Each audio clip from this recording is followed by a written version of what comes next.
In this particular video, we are gonna split the sunlight into 7 different visible colors, that is so-called rainbow, but the overall output is gonna be a bit different from the regular pattern of rainbow that we see in general, because we will be splitting the sunlight on a plane surface. So even if you don't have a regular ready-made prism with you, you also can perform this experiment with some household arrangement, that is open wide vessel with you and just a regular mirror. Just keep it in mind that we're just talking about the visible light's wavelength zone. So without any further delay, let's get started. Here you just can see that I'm using clean water that will just act like a prism, but you just make sure that you just need to place that mirror at about 45-degree angle. Yeah, I know it's not that accurate, but you just need a clear sunny day to get the best result of this experiment. Let's see what happens.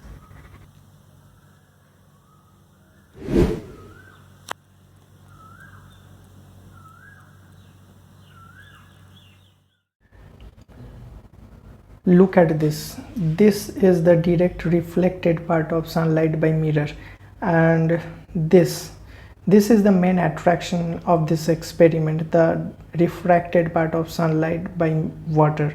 And you just can clearly observe 7 different colors of so-called rainbow, but something different in pattern.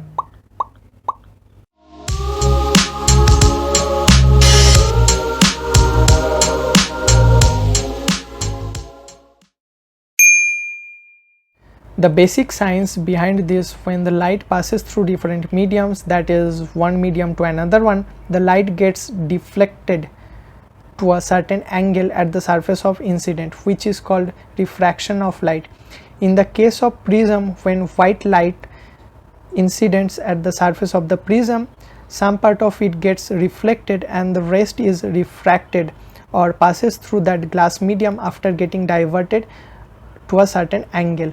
And as the white light is consisting of 7 different visible colors, and each of them has different wavelengths and different angle of deviations, that is why it gets splitted from each of them into 7 different visible colors to create that beautiful rainbow pattern. This is called the dispersion of light. In our case, the water acts like a natural prism and the mirror is just reflecting the refracted lights to create the beautiful rainbow pattern on the plane surface. And the rainbow also works in the same principle. In that particular case, the floating small water droplets just acts like a natural prism.